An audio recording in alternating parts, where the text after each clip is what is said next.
Welcome to this week's Movie Math, where it was Dreamworks Animation's turn for a box office fairy tale. Yes, it was as if Helena Bonham Carter herself appeared and turned Dreamworks Animation's tattered dress, the much-delayed Home, into a real showstopper. Home is the biggest debut for Dreamworks Animation since 2012's Madagascar 3, and their biggest debut for an original film, aka non-sequel, since Monsters vs. Aliens way back in 2009. Now, of course, back then, Monsters vs. Aliens was actually considered a poor box office performer for Dreamworks Animation, and the sequel-happy studio never made any for the Reese Witherspoon star. But what a difference a few years make. Some of you have wondered just how bad things really are for Dreamworks Animation, so let me paint you a picture. Earlier this year, the studio revealed a $247.7 million loss in their 2014 fourth quarter alone, which led to another round of layoffs, this time 500 jobs, and the closing of one of its bases in Northern California. Dreamworks Animation has also dialed down production, going from 3 releases a year to 2, and recently pushed back 2 hotly anticipated films, Kung Fu Panda 3 and How to Train Your Dragon 3. That's after Dragon 2 lost out the coveted Best Animation Oscar to Big Hero 6. And Boo, Bureau of Otherworldly Operations, has been put back in development, while several key people at the studio were replaced, including Chief Creative Officer Bill Damashk, who voluntarily stepped down. To illustrate how important that position is, it's the job John Lasseter has over at Disney Animation and Pixar.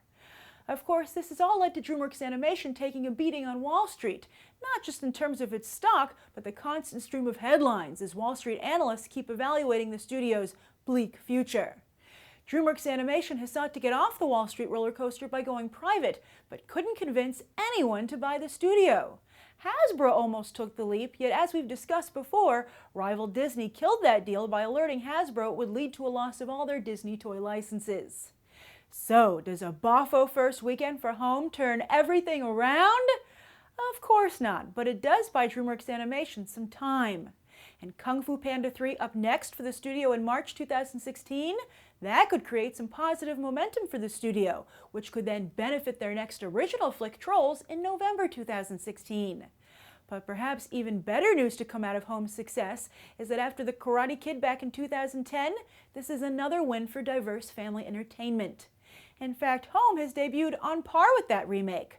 Plus, luckily, Home will have no real competition in the family market until Pixar's Inside Out in mid-June. But then again, Marvel has been known to be uber kid-friendly. And here's something encouraging. While films with non-white leads tend to usually appeal mostly to non-white audiences, that was not the case with Home. 48% of the audience was Caucasian, 22% African American, 15% Hispanic, and another 15% Asian. And while Home was another movie to score with the female demographic, 60%, it also flew in the face of recent trends by appealing largely to kids. 57% of Home's audience was under 25, making it an animated film that doesn't rely on adults. How strange.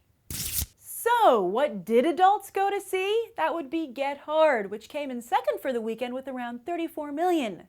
While it would have been nice for Will Ferrell and Kevin Hart to open in first place, the two comedians still earned a debut better than their other recent entries. This is Ferrell's biggest opening since The Other Guys in 2010, and for the prolific Hart since Ride Along just last year. It's also worth noting that those two films were rated PG-13, while Get Hard has an R rating. Will this second place finish, losing to a PG movie, finally end Hollywood's 2015 destructive love affair with the R rating?